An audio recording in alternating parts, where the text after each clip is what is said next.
En este video hablaré sobre las intervenciones extranjeras que ha sufrido México desde su nacimiento como Estado independiente. La primera intervención extranjera en nuestro país data de 1829, cuando Fernando VII regresa al trono y se niega a aceptar la independencia de México aun a pesar de la firma de los Tratados de Córdoba. 4 años antes, en 1825, tropas españolas permanecían amenazando a México desde las islas de Cuba y San Juan de Ulúa. Es entonces cuando la Armada Mexicana decide hacer frente a los españoles instalados en la pequeña isla veracruzana de San Juan, derrotándolos y deshaciéndose de cualquier peligro que estos pudieran representar para la independencia nacional.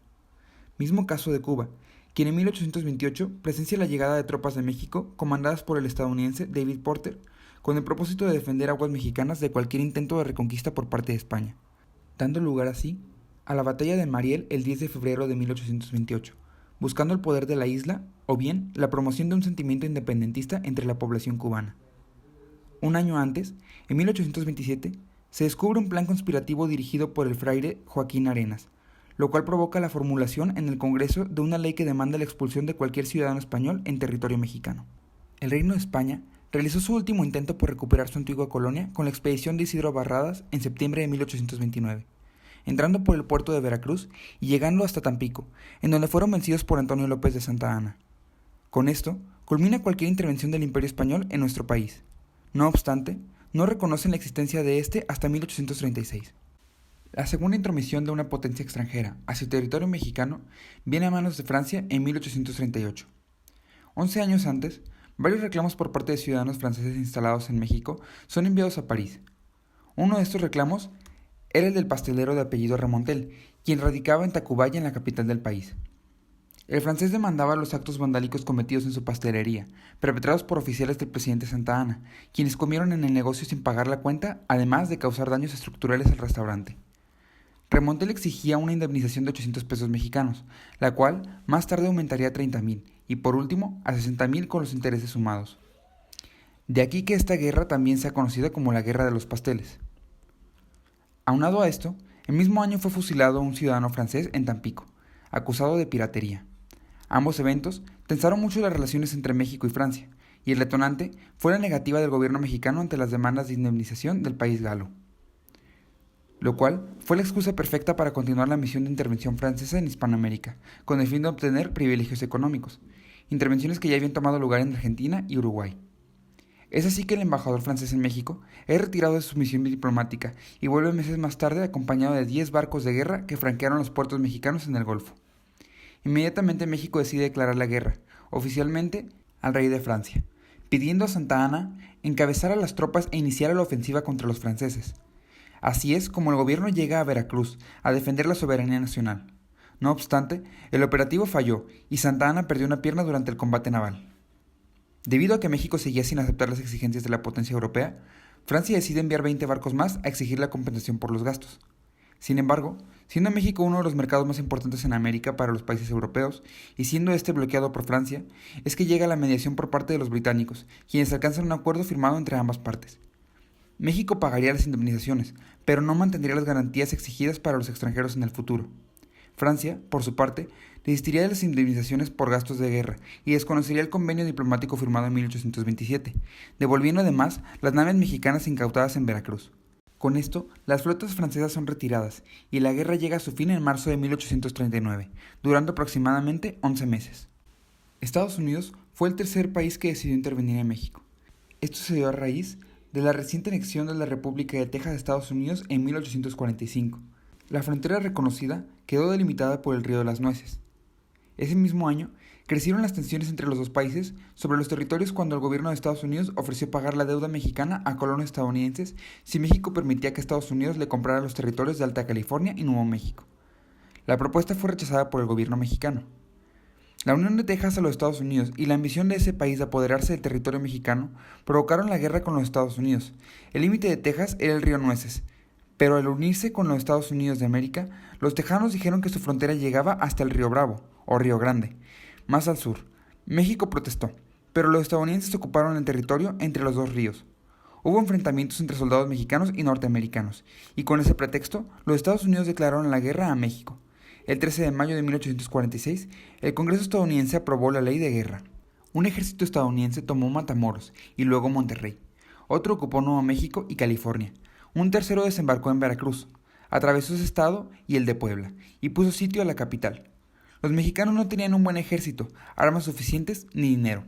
Además, seguían divididos, liberales y conservadores luchaban entre ellos, mientras los norteamericanos avanzaban hacia la Ciudad de México. No hubo victoria para los mexicanos, quienes perdieron cerca del 55% del territorio nacional, es decir, los actuales estados americanos de California, Nuevo México, Arizona y Utah.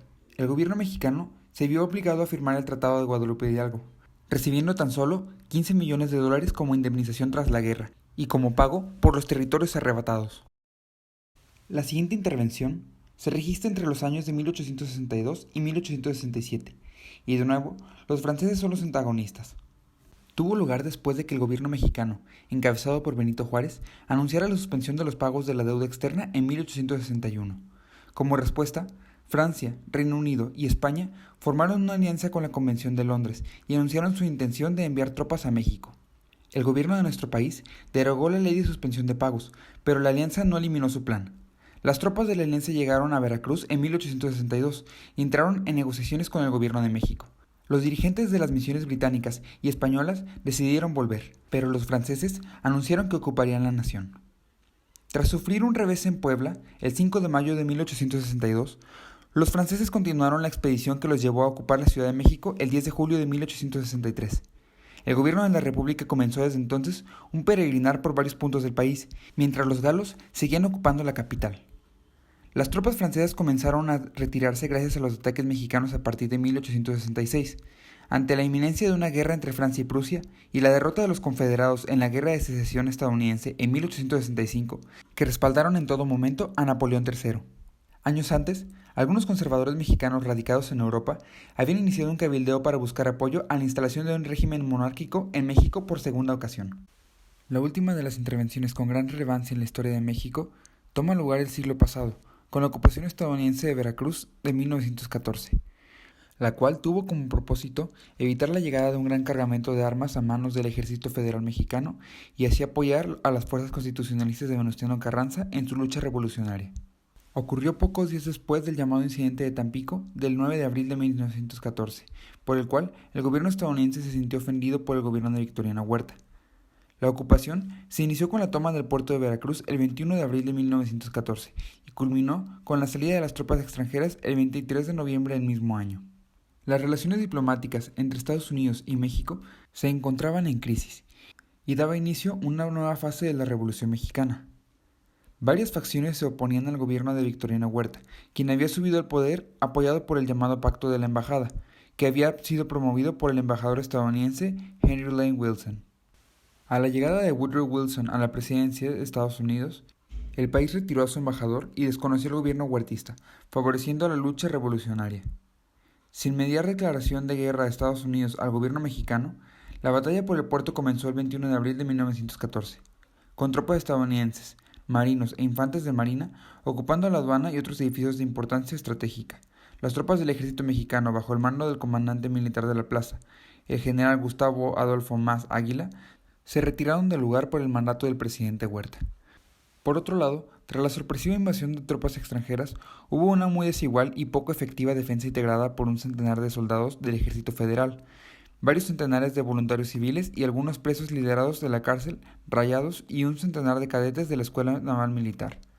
La batalla duró solo un par de días. Para el 30 de abril, las tropas de la Marina estadounidense que habían capturado el puerto fueron reemplazadas por el ejército, que se encargó de mantener la ocupación durante casi 7 meses.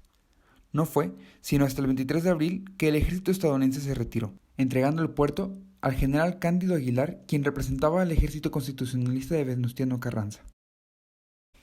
Este fue un recuento de sucesos que, si bien dejaron grandes daños y profundas heridas en nuestro país, forman parte importante de la historia nacional y contribuyeron a la formación del México actual.